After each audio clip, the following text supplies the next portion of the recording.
l'envoûtement sous le règne de l'invisible.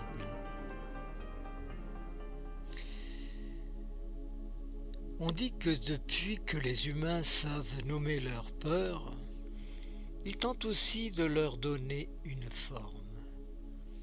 Au fond des grottes, sur les parois peintes, dans les premiers chants rituels, se glisse déjà l'idée que l'invisible peut toucher le vivant, que quelque chose d'immatériel agit en silence. L'envoûtement naît là, bien avant les mots, comme une intuition archaïque, celle d'un lien mystérieux entre un geste, une pensée, un objet, et le destin d'un autre être. Au fil des millénaires, cette intuition a pris 1000 visages. Dans l'Égypte antique, on façonnait de petites figurines que l'on brisait ou que l'on enfonçait pour détourner le mal. En Mésopotamie, les tablettes racontent comment des incantations pouvaient lier ou délier la malchance. En Grèce, on gravait sur des plombs des formules destinées à influencer un rival, séduire un amant ou affaiblir un ennemi. Partout où il y avait des humains, il y avait l'idée qu'on pouvait agir sur quelqu'un à distance, sans le toucher, sans être vu. Et très tôt, ces pratiques ont voyagé. Les routes du commerce, les migrations, les conquêtes les ont mélangées, transformées, adaptées. En Afrique de l'Ouest, la notion de pouvoir invisible traverse les sociétés depuis des siècles. Amulettes, gris-gris, protection, appelées à bloquer l'envie, la jalousie ou l'agression spirituelle. En Afrique centrale, on parle encore aujourd'hui de forces capables de manger ou d'absorber la vitalité d'un individu, un imaginaire qui organise parfois la vie sociale entière. En Asie du Sud, l'Inde ancienne connaissait déjà la vidya magique, capable d'attirer ou de repousser. Au Tibet, au Népal, des rituels chamaniques utilisent toujours chants, fumée et effigies pour attirer ou apaiser des influences invisibles. Dans le monde arabe, la haine, le mauvais œil, est une explication courante du malheur. Et les prières, nœuds et formules récitées servent autant de protection spirituelle que de réconfort psychologique. En Europe, l'envoûtement a été étroitement lié à la sorcellerie. Au Moyen-Âge, on craignait les charmes d'amour, les maléfices, les objets percés d'aiguilles ou enterrés sous les seuils des maisons. Plus tard, les chasses aux sorcières ont fait de l'envoûtement un crime, une menace pour l'ordre moral et religieux. Mais derrière les grands procès, il y avait souvent des histoires quotidiennes. Un voisin malade, une vache qui ne donne plus de lait, un amour non partagé. Autant de raisons pour accuser quelqu'un d'avoir agi par des voies occultes. En Amérique latine, les traditions indigènes se sont mêlées à l'héritage africain et européen pour créer des pratiques d'une richesse immense. Brujeria, curanderismo, santeria, Umbanda, autant de façons, parfois spirituelles, parfois thérapeutiques, parfois sociales, d'expliquer l'infortune, de demander justice ou d'essayer de reprendre le contrôle sur un présent trop instable.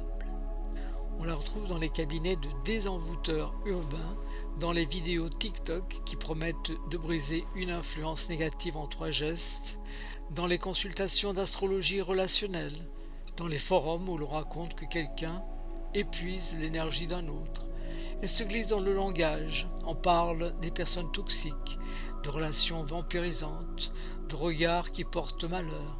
La magie se dit autrement, mais les mécanismes sont les mêmes. Dans certains pays, l'envoûtement continue d'avoir un poids social considérable. En Afrique subsaharienne, une accusation peut briser une famille ou provoquer un exil. En Amérique du Sud, certains guérisseurs traditionnels sont aussi des psychologues informels, capables d'offrir une forme de soins que la médecine moderne ne fournit pas toujours. Au Maghreb, on consulte encore pour lever un charme supposé, pour retrouver un sommeil perdu ou une relation apaisée. En Asie du Sud-Est, les rituels populaires coexistent avec une forte modernité technologique. Ce n'est pas seulement de croyances qu'il s'agit, c'est de cohésion, de justice informelle, de manière d'expliquer ce qui frappe soudain. L'envoûtement sert à pointer un responsable quand personne ne comprend. Il apaise quand la souffrance n'a pas de nom. Il permet d'agir même symboliquement quand tout semble perdu. Parfois il manipule, parfois il soigne, parfois il détruit. Et ce qui fascine, c'est peut-être ce paradoxe. L'envoûtement n'est pas qu'un vestige du passé. Il est aussi le miroir d'un présent inquiet. Un langage vieux comme le monde, mais qui s'adapte à nos angoisses contemporaines. Une manière d'articuler les émotions les plus furtives, jalousie, amour, rivalité, peur de l'invisible, désir de contrôle.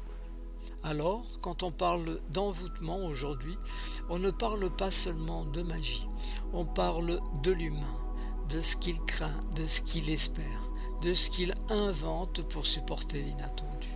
On parle d'une vieille histoire qui continue, malgré tous nos progrès, de se raconter partout. Dans les villages les plus reculés comme dans les villes hyper connectées. Chaque fois qu'une vie bascule, sans raison apparente. Au terme de ce voyage à travers les ombres et les siècles, on comprend que l'envoûtement n'est jamais seulement une affaire de sortilège. C'est une manière humaine, profondément humaine, de donner sens au désordre. Mais cette force imaginaire peut devenir dangereuse lorsqu'elle remplace le dialogue, lorsqu'elle nourrit la peur, lorsqu'elle désigne trop vite un coupable ou qu'elle promet de fausses solutions. Il n'y a rien de mal à reconnaître que l'invisible fait partie de nos récits, de nos cultures, parfois même de nos réconforts. Ce qui importe, c'est de ne pas laisser ces récits nous voler notre discernement. Car l'envoûtement le plus redoutable n'est pas celui que l'on croit recevoir, mais celui que l'on s'inflige en abandonnant sa liberté de penser, en laissant la peur guider nos décisions ou la crédulité nous mener vers ceux qui en profitent. Garder un esprit ouvert n'exclut pas la prudence. Écouter les traditions n'empêche pas de questionner. Chercher du sens ne doit jamais remplacer la recherche de solutions réelles, médicales, psychologiques ou sociales. Alors, avançons avec respect pour les croyances, mais avec lucidité. Ne laissons ni les pratiques douteuses, ni les accusations hâtives, ni les illusions coûteuses prendre racine dans nos fragilités. La véritable protection, peut-être, est là, dans cette capacité à naviguer entre mystère et raison, sans renoncer ni à la beauté de l'invisible, ni à la clarté du réel.